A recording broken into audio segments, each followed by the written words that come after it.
E queremos convidar você nesse momento a fazer isso de forma silenciosa, colocando diante de Deus motivos de gratidão. Claro que eu queria pedir para que você incluísse sua família nesse motivo. Mas talvez você olhe para a sua família e diga assim: ah, pastor, eu vivo um período difícil. E você não consiga enxergar os motivos de gratidão. Não significa que eles não existem. É que você pode estar passando um período de dificuldade e não enxergá-los mesmo, como muitos afundados, em muita tristeza, como os próprios salmistas, ao dizerem que sua cama estava inundada com suas próprias lágrimas. Então, mesmo tendo dificuldades, muitas vezes percebemos o cuidado de Deus. E se não percebemos, a nossa oração é: Senhor, abra o nosso entendimento para que a gente possa perceber. Além do tema família, eu não poderia destacar a minha alegria de ver a Selma na igreja. Eu não esperava vê-la. Pensei que se ainda estava de repouso. Você é desobediente. Ah, é isso. Nunca mais vou escutar quando você mandar eu ser obediente. Então, mas é muito bom lhe ver, tá? É bom também ter os nossos irmãos que participaram lá do retiro, Everton e Renata. Eles moram pertinho, Maricá. Pertinho. Acabando o culto, você reclama de ir para ali? Eles vieram de Maricá. Ok? Então, eu queria que você colocasse diante de Deus um motivo de louvor, de gratidão. Feche seus olhos, fala com Deus, abra o seu coração. Acabamos de cantar que Deus cuida da família. Como é que você percebe isso, né? Se há algum assunto que lhe incomoda, coloca também diante de Deus. Vamos orar. Se há algo que você tem feito que está errado, peça perdão também ao Senhor. Fale com Ele.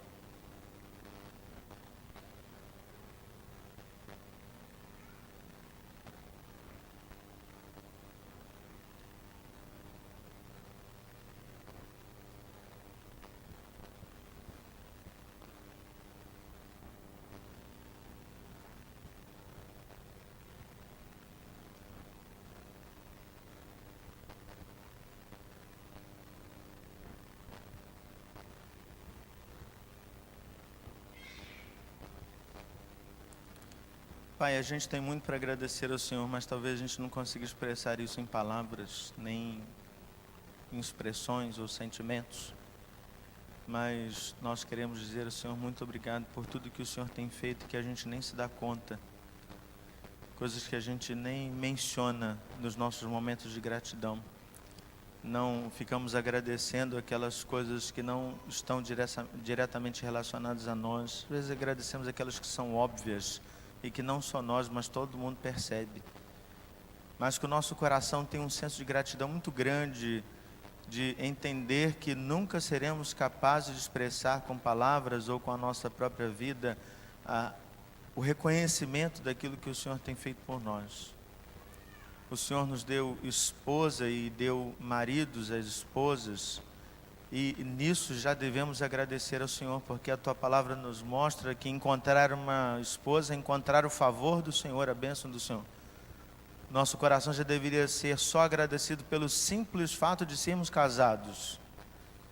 Mas a Tua palavra ainda nos diz que ter filhos nos faz muito felizes. E assim, Pai, que o nosso coração esteja transbordante de felicidade. E que a gente possa dizer, como Davi disse, do cálice transbordar, ou seja, estamos exalando gratidão, estamos abrindo o nosso coração de tanta gratidão, que não falte o sorriso no nosso rosto, que não faltem palavras dóceis, gentis. Pedimos perdão ao Senhor pelas vezes que falhamos, por aqueles que magoamos, e colocamos diante do Senhor com um coração sincero, para que o Senhor não nos deixe sentir culpa de nós mesmos, que a culpa não nos aprisione, e que assim, Senhor, a gente possa ter um coração livre para servir ao Senhor, um coração alegre.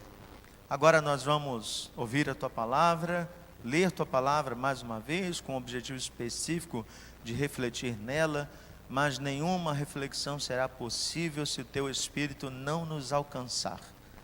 O que pedimos então, Pai, é que Teu Espírito abra o nosso ser, o nosso coração, o nosso entendimento e nos permita compreender a Tua doce voz e fazer com que o nosso coração fique pungente de alegria, fique saltitante de felicidade, porque compreendemos o que o Senhor tem para nos dizer. Mas ajuda-nos também, Pai, a colocar em prática, para que a reflexão não seja simplesmente racional, que ela alcance o nosso coração, os nossos braços, as nossas pernas, que ela invada o nosso corpo e que a nossa família, o nosso lar, a nossa vizinhança sejam todos influenciados por aquilo que o Senhor tem produzido, tem feito e fará certamente nesta noite, em tudo o que vivenciarmos aqui ainda. Ajuda-nos, Pai. Em nome de Jesus que nós pedimos e nós agradecemos. Amém. Nós vamos ler alguns textos, mas todos eles estão em Gênesis. Eu quero pedir então que você abra no primeiro capítulo do livro do Gênesis. Gênesis capítulo 1.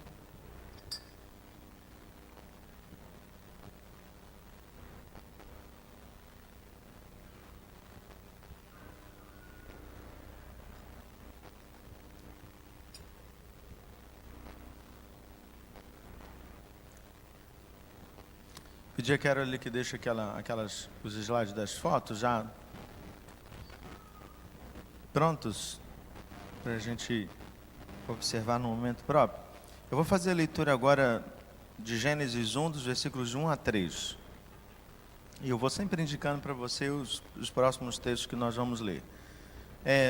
De 1 a 3 diz assim: No princípio criou Deus os céus e a terra, porém, estava sem forma e vazia, havia trevas sobre a face do abismo, e o Espírito de Deus pairava por sobre as águas. Disse Deus: haja luz, e houve luz. A terra estava sem forma e vazia, havia trevas sobre a face do abismo, e o Espírito de Deus pairava por sobre as águas. Disse Deus: haja luz, e houve luz. A partir do capítulo 1 desses versículos, há uma continuidade muito interessante. O texto de Gênesis está relatando a criação do mundo. Então, a partir desse momento, nós vamos ouvir várias vezes a expressão haja, no sentido de ordem de Deus para que alguma coisa exista a partir do nada.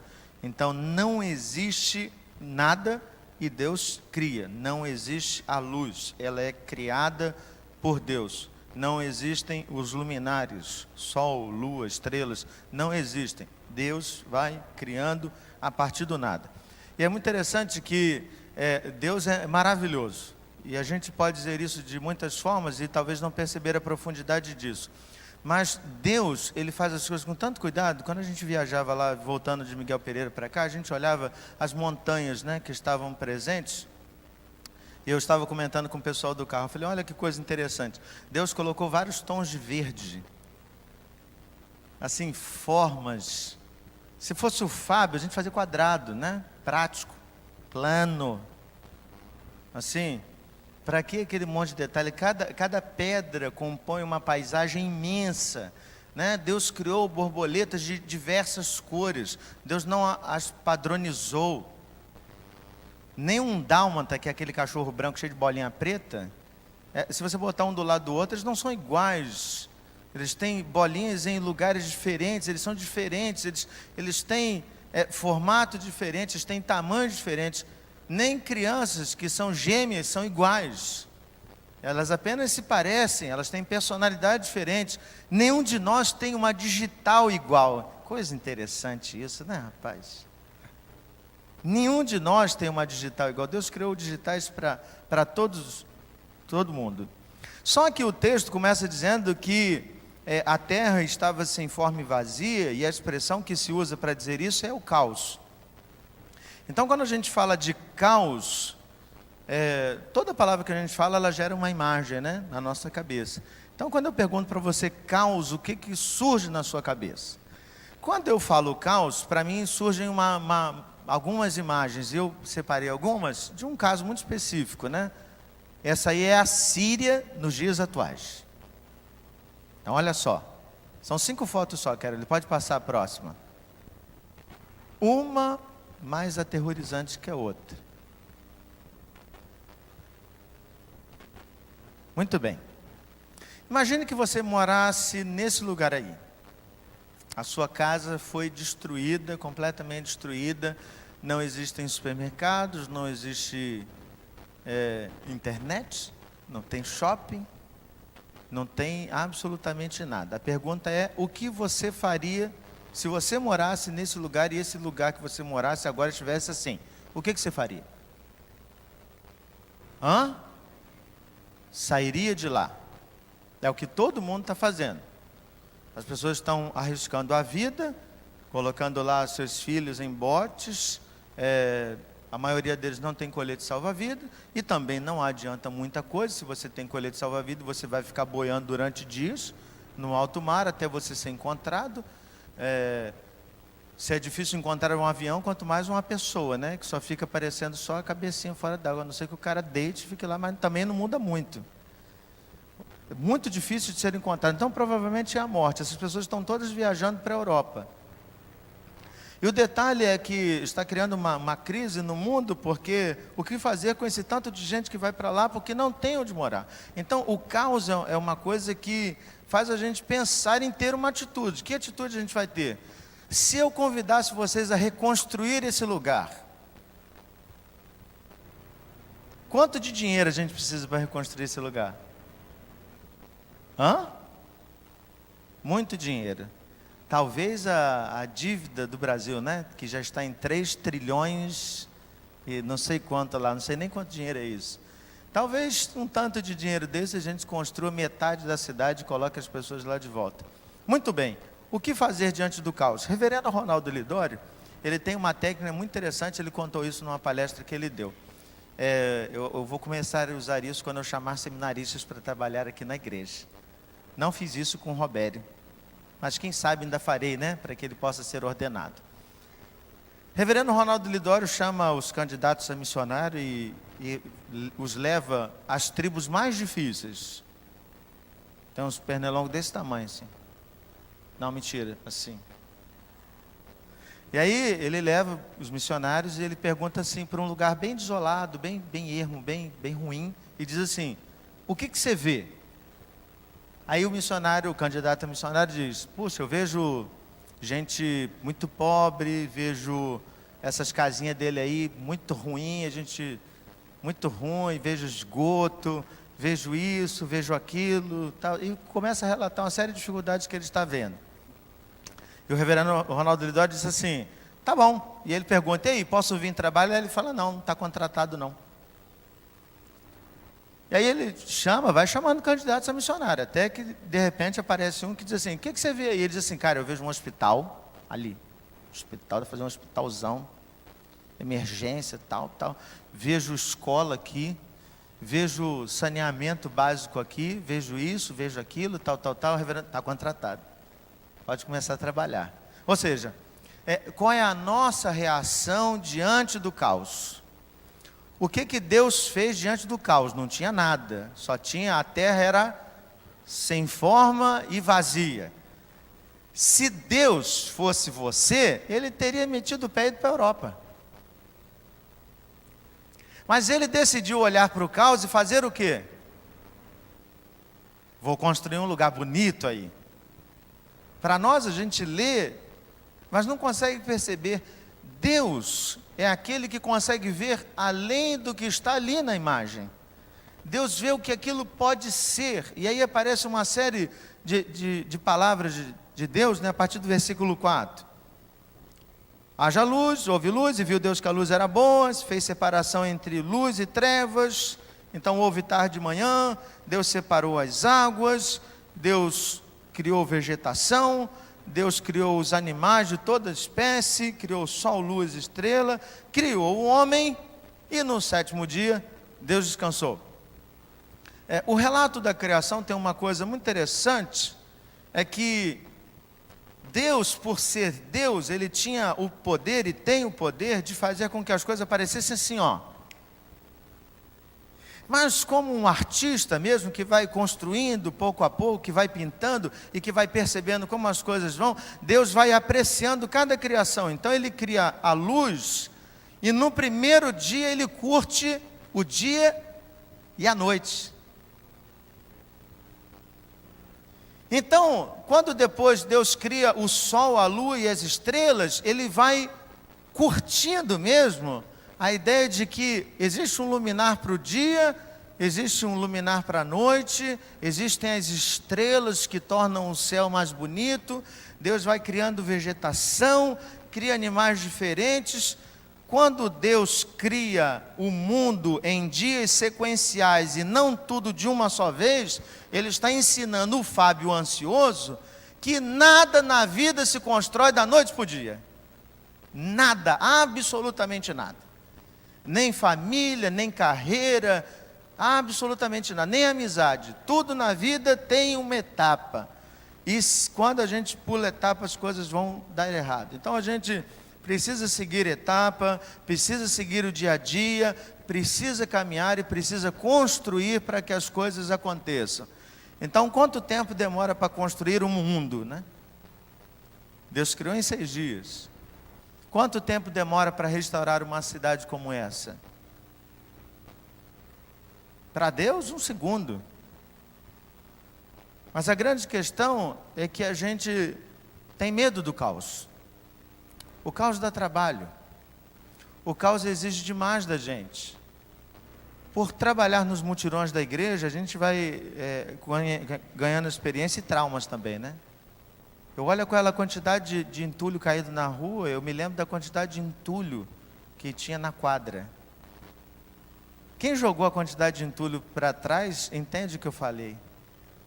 Se você não foi lá e ver a quantidade de entulho que tinha, que a gente teve que tirar no braço, né? E por conta disso, aqueles que não têm preparo físico como eu, ficaram cheios de problemas, né? O cara não consegue nem levantar o ombro mais. Ou seja, dá muito trabalho, você fica calculando quanto daria aquilo em dias, meses e anos. E quando Deus cria um jardim, Deus mexe muito comigo, irmãos, porque se tem uma coisa que eu acho muito bonita, são plantas. Mas eu nunca tive coragem de colocar um jardim em casa. Porque construir jardim dá trabalho. Vou contar uma experiência para vocês. Eu conheci lá no antigo trabalho que eu tive, um engenheiro agrônomo. Ele foi contratado para cuidar dos jardins da empresa. Eram muitos jardins. O presidente tinha um sonho que o nome da empresa tinha que ser escrito com pingo de ouro. Aquela plantinha que fica amarelinha, né?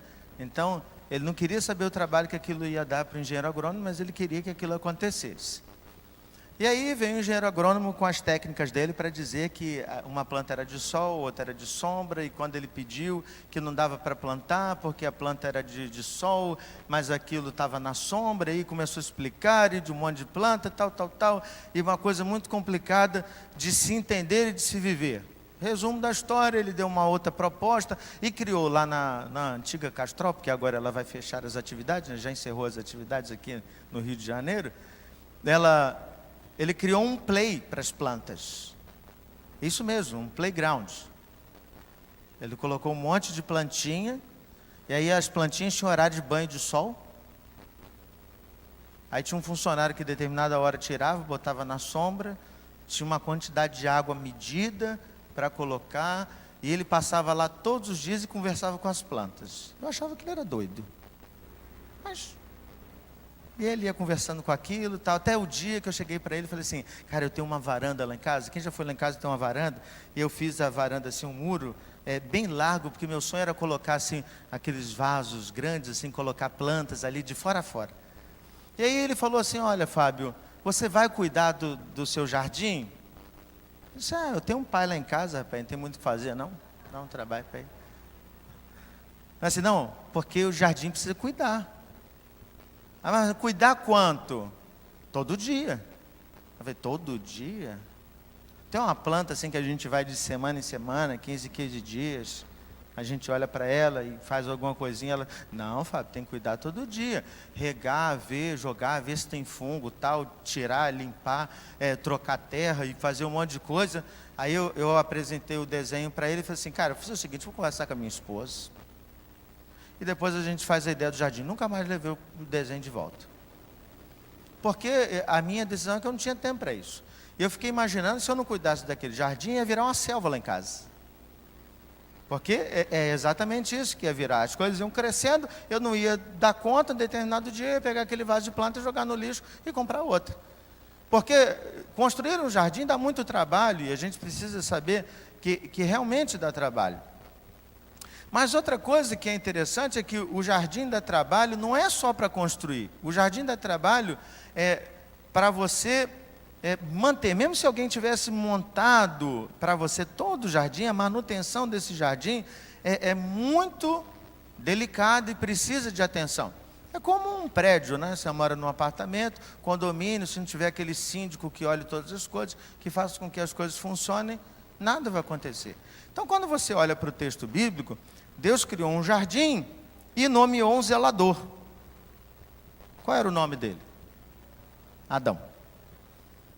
Então, eu queria que você olhasse então para o texto de Gênesis 2, versículos de 15 a 17. Então Deus decidiu, né? Tomou, pois, o Senhor Deus ao homem, capítulo 2, versículos de 15 a 17. Tomou, pois, o Senhor Deus ao homem, o colocou no jardim do Éden, para o cultivar e o guardar, e o Senhor Deus lhe deu esta ordem: de toda a árvore do jardim comerás livremente, mas da árvore do conhecimento do bem e do mal não comerás, porque no dia em que dela comeres, certamente morrerás. Há uma coisa muito interessante. Deus coloca aquele homem, na teologia a gente chama isso de mordomia, ele é um mordomo, vamos traduzir isso, ele é um zelador, um cuidador, alguém que precisa cuidar do jardim, todo dia ele está lá para isso. Qual é o trabalho de Adão? Cuidar do jardim. Qual é o salário de Adão? Comer do fruto, todos os frutos tem lá, salário maravilhoso. E aí a única coisa que ele não pode fazer é comer de uma só árvore. Ele precisa estar atento a isso e cuidar desse jardim. Pensando em plantação e cuidado, eu fui pesquisar, porque na verdade nessa semana, né, eu vi uma reportagem que me chamou muita atenção. No ano de 1989, os cacaueiros, né, do Brasil, que produz cacau, que vira esse chocolate gostoso que você come, hein? As plantações de cacau do Brasil sofreram um problema muito grave com um fungo chamado, e foi denominado como vassoura de bruxa. E o que acontece? Quando esse fungo toma conta do cacaueiro, ele começa a destruir todos os frutos. E a crise foi tão grande que a maioria dos cacaueiros da Bahia, em 1989, acabaram. Isso produziu um desespero no meio agrônomo, que as pessoas dizem assim: como é que as pessoas vão viver sem chocolate? Vamos resolver esse negócio. Então, os técnicos da Embrapa e tantos outros órgãos começaram a pesquisar o que faria, o que não faria, e eles descobriram que não é possível matar a vassoura de bruxa. Não há um só inseticida, veneno, remédio, o nome que você dê, para eliminar a vassoura de bruxa da árvore. Mas eles descobriram que há uma técnica muito interessante, que é pegar um cacaueiro saudável e enxertar na base do cacaueiro doente, e esse pedaço que foi enxertado, que está bom, ele começa a transmitir para o cacaueiro doente uma nova vida, e frutos bons vão crescendo. E quando o engenheiro agrônomo falava sobre isso, ele disse assim: a planta sempre terá dentro dela vassoura de bruxa, mas agora ela é capaz de produzir novos frutos. Irmãos, isto é o Evangelho. Sabe por quê? Porque assim como nós, jardineiros, né, de Jesus, aqueles que cuidam do jardim colocado por Deus diante de nós, um dia nós fomos infectados com um negócio que tem um nome mais bonito do que vassoura de bruxa.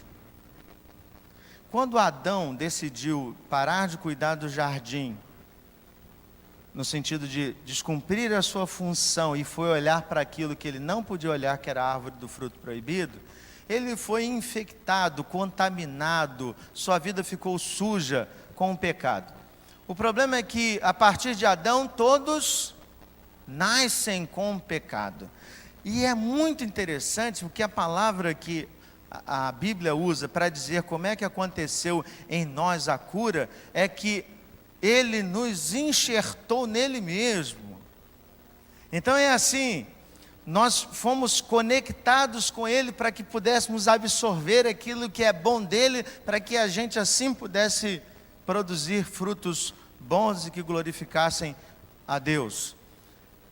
Se, por um lado, a gente percebe que Deus é bom para transformar o caos em um jardim, tem gente com muita dificuldade de transformar um caos em um jardim, e às vezes as pessoas até acham que elas nasceram para criar um caos mesmo.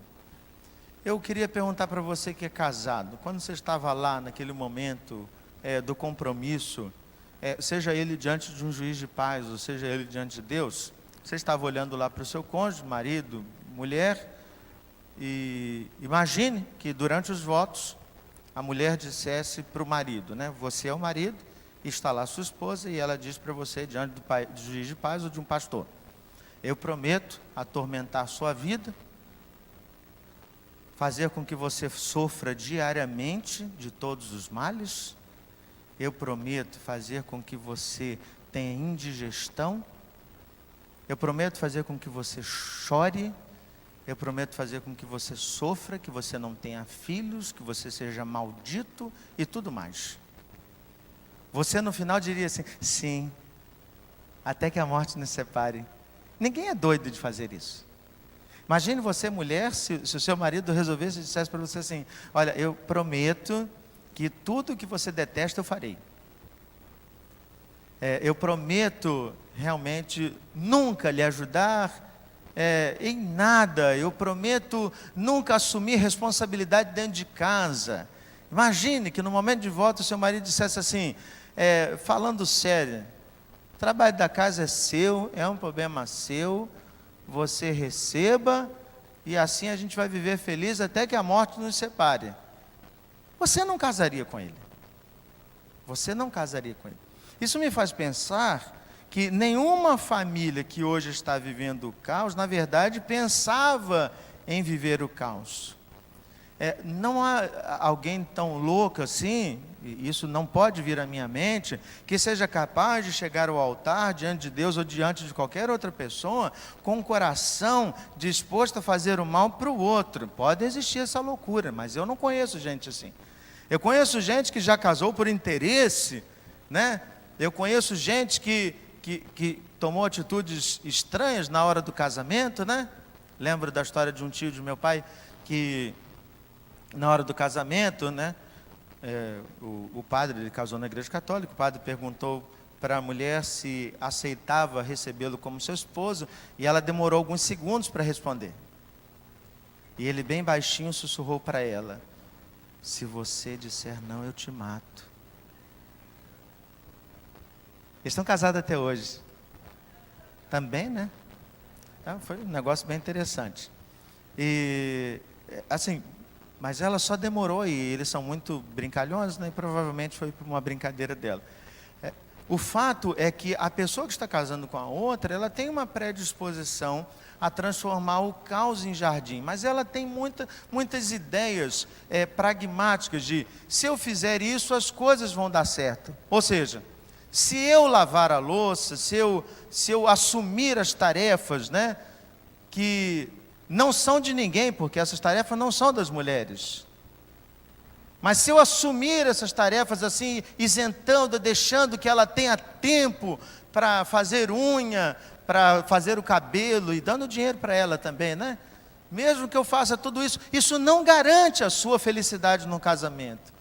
Porque o que pega a gente de surpresa é a imprevisibilidade. A previsibilidade é fácil. Porque assim, quando a gente entra no casamento, tem um monte de gente que fala: ó, cuidado com a sogra. Então você já entra. Mas ninguém fala cuidado com o sogro. Ninguém fala assim: ó, cuidado com o seu cunhado, hein? Cuidado que o seu cunhado não é um bom caráter. As pessoas entram assim, as meninas já entram armadas com a sogra. E às vezes elas têm conceitos sobre a sogra que a sogra nem é de fato.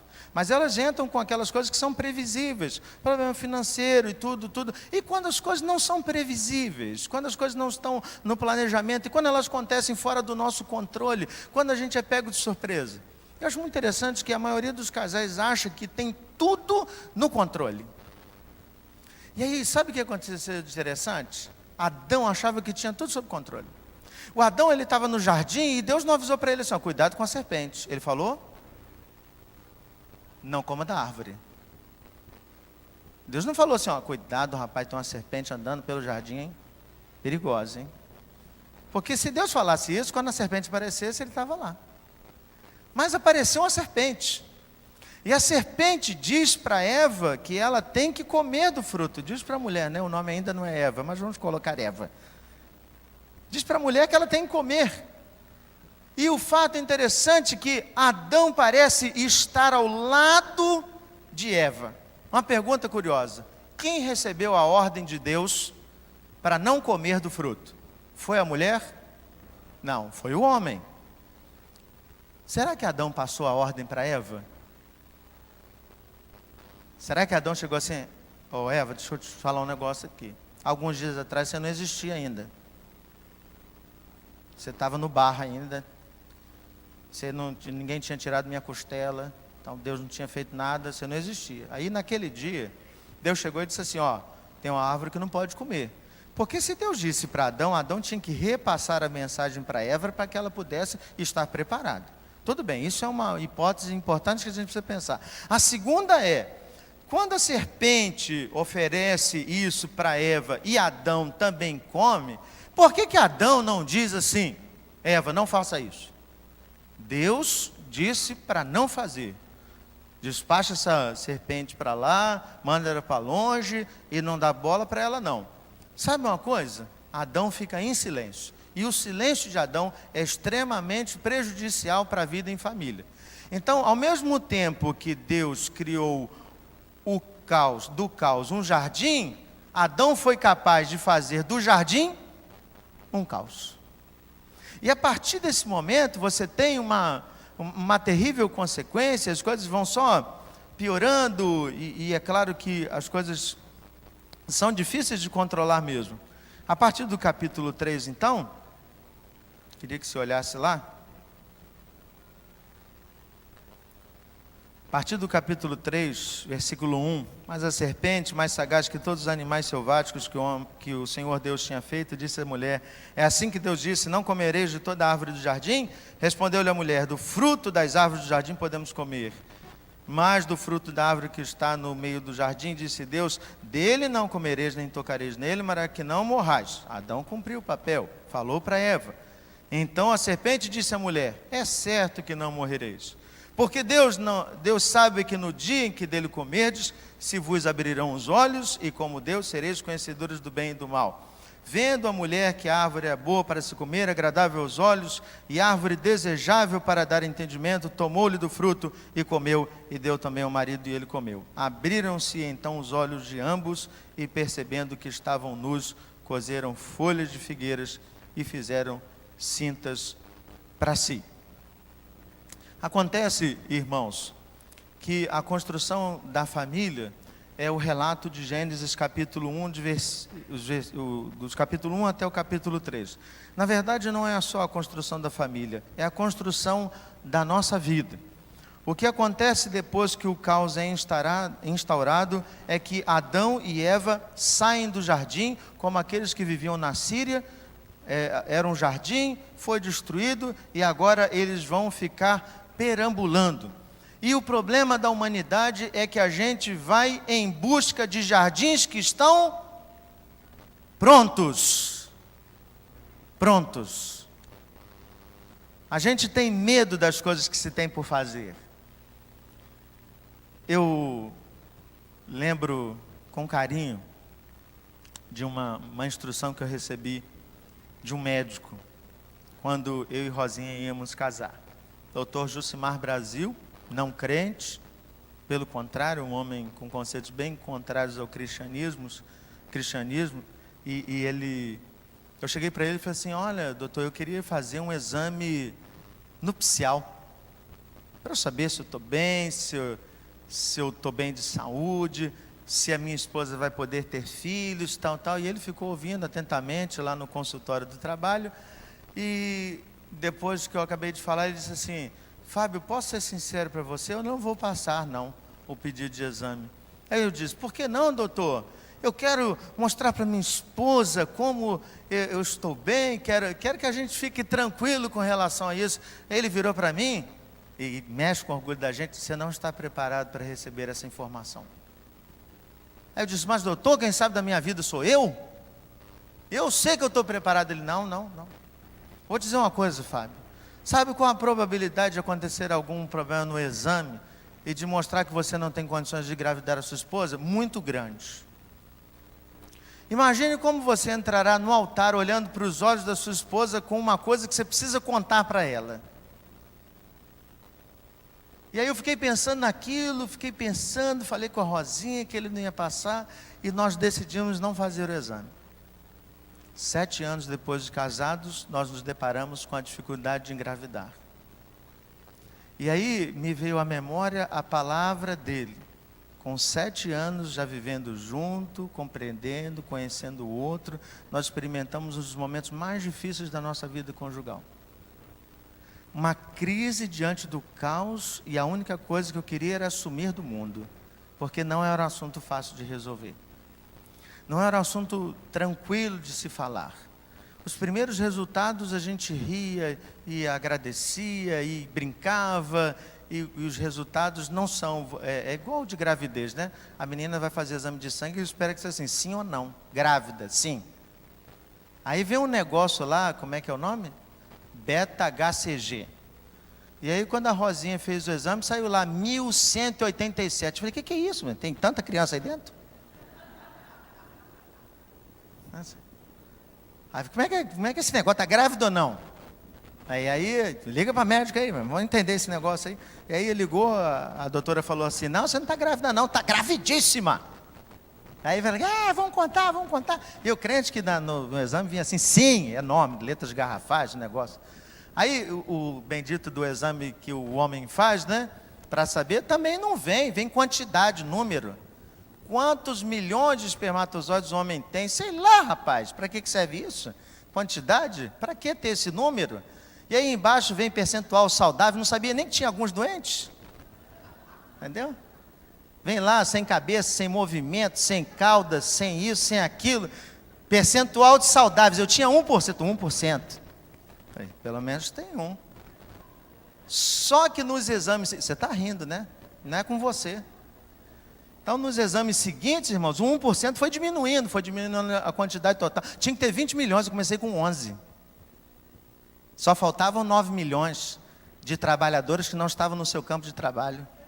Então, diminuindo, 11, foi segundo exame, 10, 9, 7. Quando chegou a 6, eu frustrei, né? Falei, rapaz, o pessoal está indo embora. Está saindo da Síria e procurando um outro jardim. E aí aquele negócio começou a me deixar encafifado, né? Porque o médico também não é sincero para dizer assim, rapaz, está ruim. E aí o médico falou assim, olha, eu vou te encaminhar para outro médico. Aí cheguei no segundo, o segundo fez o exame, deu ruim, olhou para mim, vou te encaminhar para outro médico. Até que eu cheguei no quinto. No quinto médico eu falei assim, doutor, não aguento mais marcar consulta. Dá para o senhor dizer se eu posso ter filho ou não? Ele disse assim, rapaz, a pergunta é difícil, hein? Eu falei assim, quantos negocinhos aí, membros flutuantes precisam para... Falar espermatozoide no culto é estranho. Quantos negócios aí você precisa ter para engravidar? Ele falou, 20 milhões, diz a medicina. Ih, rapaz, eu tenho 6. Aí eu falei assim, frustrei. Aí ele disse, olha, mas na verdade você precisa de um só. Se tiver um que seja forte e saudável, ele vai chegar. Aí eu falei, ai Senhor... Fui embora, fui para Campos do Jordão e de lá voltou a Ana Júlia. Se você tem problema, você vai para Campos do Jordão. Até é o nome da pousada que você vai falar, você vai conhecer. Ou então para o retiro de casais, já tem bastante casal grávido já, imagina. Não é, Henrique e Carla? Vamos lá. Então... Quando você pensa nesse caos, a única coisa que você tem é ir embora. Mas quando você sai do caos, você estava num jardim tão bonito e agora a sua vida vira um caos de novo. Ou seja, você imagina Adão e Eva. Eles estavam vivendo uma vida maravilhosa. E quando eles saem do jardim, o que tem do lado de fora do jardim? o caos. E aí, irmãos, o problema é que Adão e Eva não tinham aprendido ainda a construir jardins. Quando eles chegaram no jardim, o jardim estava pronto. Deus falou assim, está aqui o jardim. E aí quando a gente recebe pronto, ditado mesmo, a gente não sabe valorizar. Aí Adão saiu dali, Adão e Eva começaram a procurar. Eu fico imaginando, como é que eles saíram, como é que vamos dormir aonde, mano? Vamos dormir aonde? Vamos fazer fogueira de quê? A gente nem sabe fazer fogo ainda, mulher. Então assim, como é que a gente vai? As árvores frutíferas estão lá dentro, a gente foi expulso, agora tem um anjo aqui guardando com a espada de fogo, a gente não consegue entrar mais nesse jardim, e aí Deus nos coloca de novo diante do caos, irmãos. E essa é a maior expressão que a gente precisa entender. O caos e os jardins não são lugares, eles são situações que a gente vive. Então, durante a minha vida, eu já experimentei muitas vezes o caos e o jardim, assim como você. O problema é que quando a gente está diante do jardim, a gente fica tão deitado em berço esplêndido, ao som do mar à luz, o céu profundo, que fulguras, ó Brasil, forando Américas, né? Isso aí, a gente continua indo. A gente está se deliciando com aquelas coisas maravilhosas que existem do jardim. Só que a gente não se prepara para o caos que pode acontecer. E aí Deus nos coloca diante de terremotos, furacões, maremotos, situações que destroem tudo aquilo que a gente tem, para que a gente aprenda a, como bons jardineiros, reconstruir o caos e fazê-lo um jardim. E irmãos, eu aprendi a maior de todas as lições da vida cristã, que é como Jesus olhar para o caos e perceber que Deus quer fazer dele um jardim. A gente aprende que não existe família perfeita, mas a gente quer essa família perfeita. Se a sua mulher não é do jeito que você queria, você reclama dela, não tenho dúvida disso.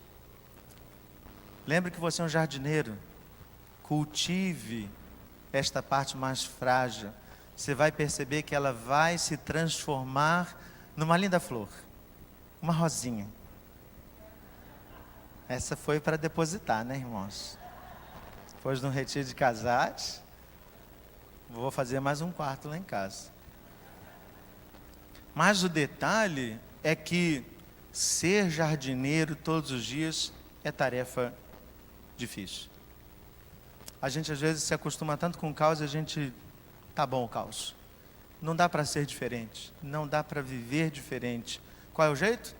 Vou largar essa mulher e arrumar outro, um jardim pronto. Algo que esteja plenamente resolvido, que atenda às minhas necessidades, que me compreenda. Tanto. Só que ele descobre que depois daquele jardim e o caos, ele descobre que o jardim e o caos são situações que acontecem todos os dias, que pode mudar o nome, Fábio, Rosilene, para qualquer outra coisa, mas são pessoas que vão viver jardim e caos o tempo todo. Então, se tem algo prático e de lição para você nesta noite, é que você aprenda a fazer do caos um jardim em qualquer situação da sua vida, em qualquer uma.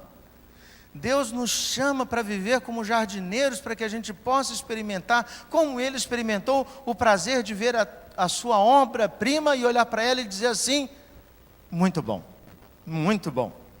Mas talvez você olhe para a sua família e tenha a expectativa de dizer, muito ruim. Mas é porque talvez você espere algo pronto, algo que você não tem trabalho, algo que você não construiu. Mas isso não é família.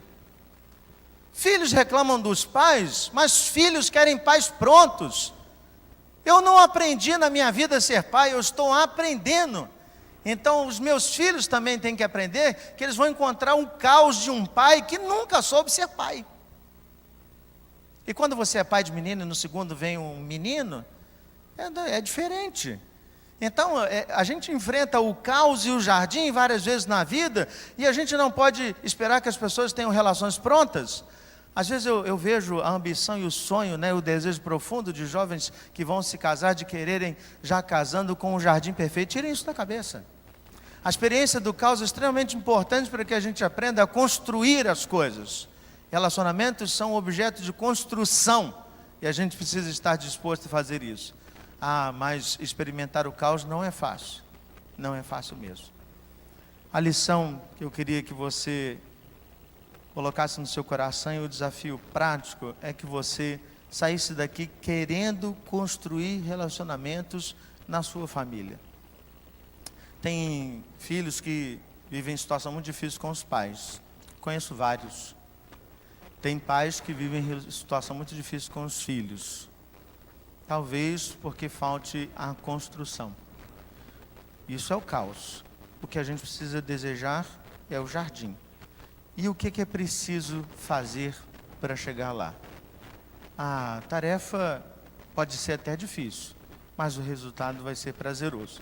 O que não pode faltar em nós é o desejo de ver o caos transformado em jardim. O que eu paro para pensar é que se Deus não tivesse decidido construir o caos em jardim, o Fábio nem você existiriam. Nós só existimos porque um dia Deus disse assim: vou fazer do nada um monte de gente. E esse monte de gente vai produzir um monte de coisas que vão ser tão belas quanto as coisas que eu fiz, e em tudo eu serei glorificado. O que Deus quer que você faça? Vá construir jardins, mas não jardins de terra, não. Vá construir famílias boas. Se você se acostuma com a sua família do jeito que ela está, você não entendeu o que é cuidar do jardim. Você pode estar casado há 50, ou 60, ou 70, ou 80 anos. Você pode ter 10, 20, 30, não importa quanto tempo você tem de casamento. Mas se você parou de regar o jardim, o que existe lá naquela terra é flor morta. Ou uma selva que não parece em nada com o jardim. A tarefa é cuidar todos os dias. 53 casais foram no retiro de casais esse final de semana para ouvir uma coisa simples. Qual era o tema do retiro? Casar é muito bom. E qual era a regra do retiro? Tem segredos? Não tem segredos. Porque esses casais voltaram de lá para dizer para os jovens que, independente do caos que possa se viver, casar é muito bom. E eles voltaram todos felizes para construir jardins, plantar flores, regar e ter casamentos que são magníficos e maravilhosos, mas não para eles mesmos, para a glória de Deus. E eu espero que domingo que vem vocês tragam um exame do beta-HCG. Brincadeira. Mostrando que a resposta é verdadeira. Vamos até gravar, colocar na página do Facebook. Muito bem. Vamos orar? Coloca diante de Deus a situação da sua família. Ora pelo seu pai, pelo seu filho, pelo seu irmão, pela sua irmã, pelo seu tio. Ora pela sua família. Lembra deles, coloca diante deles, diante do Senhor a vida deles, mas coloca à sua disposição. Diga se você está disposto